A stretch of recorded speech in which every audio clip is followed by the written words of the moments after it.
বক্তব্য রাখছেন ফেরাদ হাকিম, কি বলছেন তিনি শুনবো। এখান থেকে এই ব্রিগেড প্যারেড গ্রাউন্ড থেকে জনগর্জন হবে এবং দিল্লি কাঁপবে এই জনগর্জনে। এর শুরুটা করেছিলেন অভিষেক বন্দ্যোপাধ্যায়। আমরা সবাই তার সাথে গেছিলাম দিল্লিতে। মিনিস্টার পালিয়ে গেছিলেন, আমাদের অ্যারেস্ট করা হয়েছিল। তারপর অভিষেক বন্দ্যোপাধ্যায় এসে বসেছিলেন এই রাজভবনের সামনে ধর্নায়। তারপরে মুখ্যমন্ত্রী নিজেও ধর্নায় বসেছেন, কিন্তু দিল্লির টনক এখনো নড়েনি।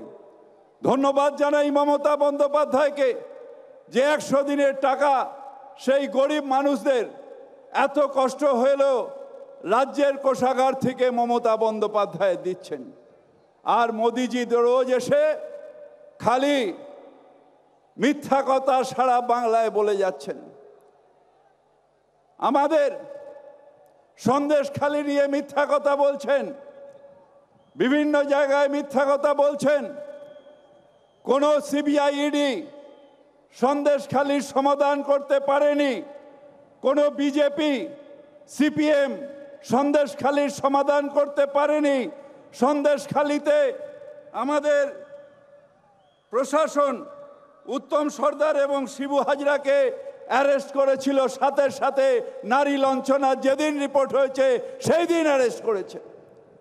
তারপর অভিষেক বলেছিল যে হাইকোর্টের একটা নির্দেশের জন্য পুলিশের হাত বাঁধা রয়েছে। হাইকোর্ট যেদিন ক্লারিফাই করেছে তারপরেই শাহজাহানকে অ্যারেস্ট করা হয়েছে। যেদিন ক্লারিফাই করেছে পরের দিন অ্যারেস্ট হয়েছে। অর্থাৎ অ্যারেস্ট আমরা করব, আমাদের সরকার তার সব ব্যবস্থা করবে, আর মিথ্যাচার করবেন মোদি এবং তার বিজেপি। এটা হতে পারে না। যদি এতই নারীর সম্মান নিয়ে কাঁদেন আমাদের প্রধানমন্ত্রী, তাহলে আপনাকে বলি এখনো মণিপুর যাননি কেন, যেখানে আমাদের বোনদের ল্যাংটো করে ধর্ষণ করে হাঁটিয়ে দেওয়া হয়েছে? তার প্রতিবাদ করলেন না কেন?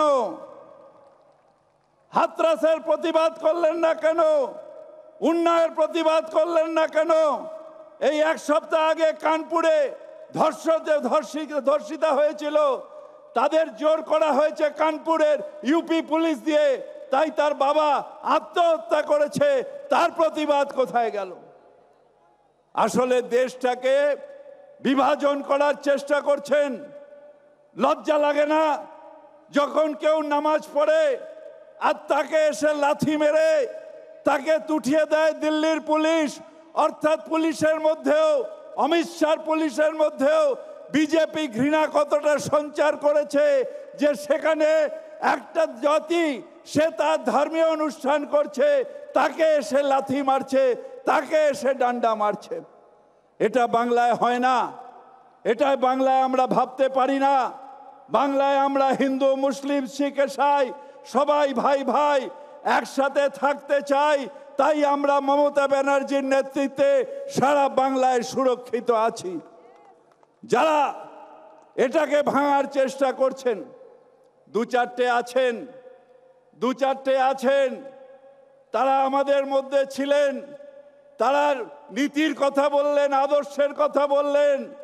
আর যেদিন ইডি সিবিআই বাড়ি গেল সেই দিন থরথর করে কেঁপে যারা সিবিআই পাঠালো তাদের পা ধরে বললেন আমাকে তোমাদেরটা নিয়ে নাও, আর যেন সিবিআই না আসে সেই জন্যে কাঁপছেন। হ্যাঁ, আজকে প্রমাণ হয়ে গেছে যে সিবিআই আমার বিরুদ্ধে যে কেস সেটা অন্যায়, সেটা বেআইনি। আমাকে জেলে ভরা হয়েছিল, আমার বাড়িতে বারবার করে সার্চ হয়েছে, কিন্তু আমি বলি যে আমি ভয় পাবো না, সার্চের ভয় পাবো না। হ্যাঁ, নিশ্চিতভাবে নিজের মেয়ে, নিজের স্ত্রী, নিজের কন্যা তাদের অপমান হয়, কিন্তু তার জন্যে আদর্শ দিয়ে যাব। বাবা হিসেবে পায়ে ধরার শিক্ষা কখনোই নিজের কন্যাকে, নিজের ছেলেপিলেকে দিয়ে যাব না। সেই জন্যে বলি सरफरोशी के तमन्ना अब हमारे दिल में है, देखना है जोर कितने मोदी तुम्हारे बाजू में है। আমরা তৃণমূল কংগ্রেস কর্মী বামফ্রন্ট আমলে পুলিশের গুলিতে ভয় পাইনি। 21শে জুলাই গুলি, বিভিন্ন জায়গায় গুলি হয়েছে, আমরা ভয় পাইনি, আজও ভয় পাই না। আমরা সগর্বে বলি, আমি ভয় করব না, ভয় করব না। দুবেলা মরার আগে মরব না ভাই, মরব না। আমি ভয় করব না, আমি ভয় করব না।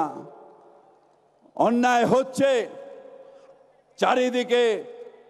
গব্বর সিং যেভাবে রামগড়ের ওপর অন্যায় করেছিল, ওখানে বলে করেছিল, কিন্তু ওরা জানে না যে এতগুলো বিরুজয়, এরা সবাই বসে আছে, পুরো মাঠটা জুড়ে বিরুজয়েরা বসে আছে। লড়াই লড়াই লড়াই চাই, লড়াই লড়াই লড়াই চাই। এই লড়াইয়ের নেত্রীকে,